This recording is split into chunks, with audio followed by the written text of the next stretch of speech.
What's going on, everybody? It's your boy Payne. Welcome back to another Final Fantasy VII Evercrisis video. Alright guys, a couple things I want to talk about. Remember, first thing, to do your draws, okay? This is something that a lot of people forget because it's not marked for us. There's no red mark. They don't really give us much of a reminder. So remember to do this. And lastly, this is the last day for the Sephiroth event. Now, a lot of people are panicking over a few things, so I want to do something a little different today. We have 12 hours left, and I want to talk about the actual event itself, and then Sephiroth as a character, and why I think this is going to be the weakest version of Sephiroth we're going to see in this game, and we should probably expect to see a lot stronger versions of him coming out in the near future. So we're going to do a little bit of an evolution take here, because this version of Sephiroth is in fact the Crisis Core version, and this is actually not even the real Sephiroth. This is a battle simulation version of Sephiroth. So we haven't even seen Sephiroth at its full capacity yet. So I'm gonna take you guys on a little trip here, okay? So we're gonna go on a journey of who Sephiroth is and why we have to worry about the future coming out of this actual real villain. Because right now, if you look at it here, right, this Sephiroth here has been known to be, like I said, the Crisis Core version and the simulation of Sephiroth through the battle simulator that exists in Crisis Core. So let's talk a little bit about the different variations of Sephiroth. So I'm going to switch over the gears to Sephiroth here in Crisis Core himself. Okay, so this is before Sephiroth became the version that we know in Final Fantasy Remake, Final Fantasy VII, and eventually Final Fantasy Rebirth, which we're going to touch upon each of them. I would say this is probably the second weakest version of Sephiroth, in my opinion. The reason behind this is, of course, young Sephiroth would probably be the weakest. We have him in Evercrisis. We know he's evolving. We know he's changing, but he hasn't become that heartless killer that we all know and love. He still has a lot of his humanity in check. And the Crisis Core version is no different. If you guys can see here, this is the actual cutscene from Crisis Core. And I've done this before, where Genesis and Angeal and Sephiroth kind of have a spar. And this is actually in the battle simulator. Even though Sephiroth single-handedly handles both Angeal and Genesis without breaking much of a sweat, it still shows how much he holds back, right? It's not the calculated Sephiroth we're accustomed to in the newer versions. And not to say that Genesis and Angeal are slouches. They're actually first-class soldiers just like Sephiroth, but they're nowhere near the same level of power and battle prowess as Sephiroth, right? And he proves this in this fight scene. Now, this is a version of Sephiroth that we probably see right now, currently in the battle simulator, because this, in fact, is a battle simulator. So, to make you guys a little bit more aware of how powerful this guy is, again, two first-class soldiers single-handedly being taken care of by Sephiroth. So for us free-to-play players who didn't have much of a chance against the Crash version, or even some of us who couldn't finish the 173k version of the Sephiroth with one wing, don't fret. You guys can see here why he is as powerful as he is, even in a battle simulator. Now, this is the real Sephiroth in the battle simulator, obviously, but the version we're fighting is a fake image. No, this is my concern, right? This is only the first iteration of Sephiroth we're fighting. Again, follow me here, guys, right? We're watching this here. I'm going to just kind of take you guys through this. And we're going to see right here, when it's all said and done, they are, in fact, in a battle simulator, and there is no actual like Midgar cannon that they're on, and they're breaking apart. So just to see here, he again makes a fool of Genesis. Angeal, of course, didn't want to fight in the first place, but he was there to protect his friends and make sure it didn't get out of hand. So this is the one that we really are fighting right now, with a lot of humanity still in check and not as, I would say, powerful as the next version coming up. Okay, so the next version of Sephiroth here we're going to look at is going to be the Final Fantasy VII version of Sephiroth. Now this here is the safer Sephiroth. This is the final form of Sephiroth in the original Final Fantasy VII. Now, I don't know if we're ever going to see this version, but this version here, if you guys played the original, you guys know this is his ultimate form that you fight at the end of the game. This is probably the most powerful version of Sephiroth in any form, up to date, right? This is including Remake, Kingdom Hearts, Dissidia, Opera Omni. I'm trying to think of every other version out that has Sephiroth. Super Smash Brothers. This is probably most likely the most powerful version you're ever going to see.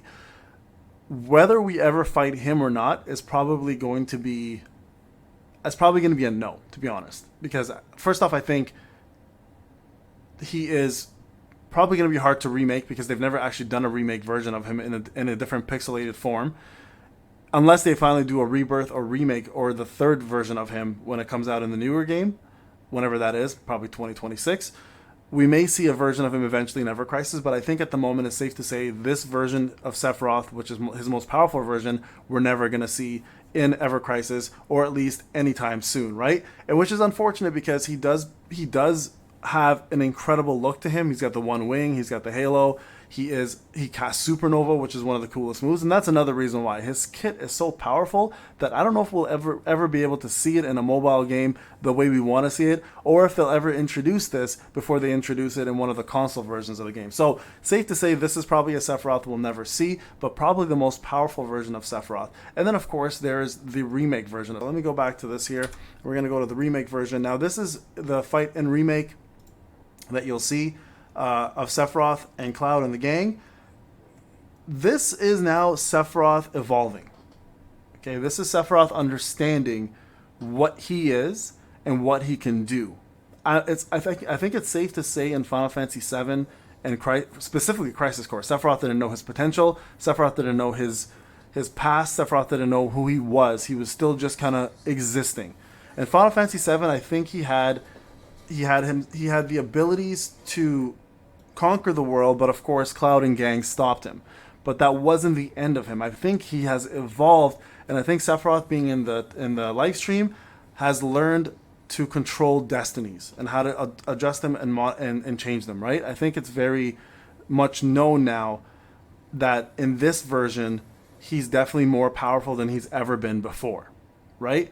Now, the fight we have with him is almost the same as you see in Advent Children, except a little bit more controlled. And this Sephiroth here knows that he isn't going to lose. He has better telekinetic powers.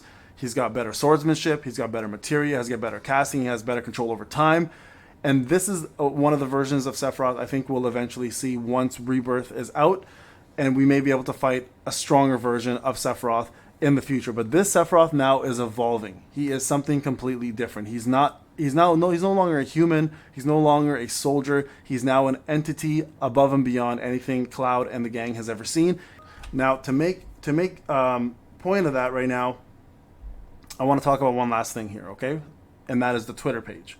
So, in the recent Twitter page, the director of Final Fantasy Rebirth has said this about the artwork. This artwork represents 3 worlds that form the axis of the story in Final Fantasy VII Rebirth. Sephiroth is in the center as he represents the instigator of the events in the past. And then if you look further down, Cloud and Zack are on the side as they represent their destinies being torn apart by Sephiroth. The image of blood, fire, and red that evokes Sephiroth stains the sky, spreads over the world. The subtle red shade in the logo also is inspired by the same imagery. So essentially what he's trying to say to us here is Sephiroth has become a wielder of time and changer of faith. He has come in here and he has somehow changed everything about Cloud, everything about the events of the original Final Fantasy VII, and everything about the events of Crisis Core. And for that reason, somehow Zack exists and is alive in this world, and Cloud still sees the future and the original events of Final Fantasy VII in his head that haven't come to life yet, or may have been something that happened in the past, and that Sephiroth has now altered and changed. And I would imagine this version here is going to be the most powerful version, and we may see this in Evercrisis as well. So, the evolution of Sephiroth. Back to my original point. This version of Sephiroth that we're seeing now is more likely going to be the weakest version of Sephiroth we ever fight. We're probably going to get versions of him that are going to be 10 times to 20 times more powerful, and the actual power level of his is going to rise as well. So that's going to spell trouble for us as free-to-play players to finish him on a solo level, but I hope they continue to allow us to do co-op missions with some of our whale friends to get some of these things done. So guys, I just want to go through a little bit of Sephiroth and what he's all about and what he's becoming, and what I hope Evercrisis eventually sees. So I do hope to see the safer Sephiroth one day. I do hope to see the Final Fantasy VII Remake Sethro one day with different mechanics and moves. And then lastly, I hope to see the evolution of Sephiroth continue here in this game as a boss and a threat to all players in Final Fantasy VII Evercrisis. Alright guys, this is Payne. Hope you enjoyed the video. Want to do something a little different and talk about Sephiroth. I'll see you guys in the next one.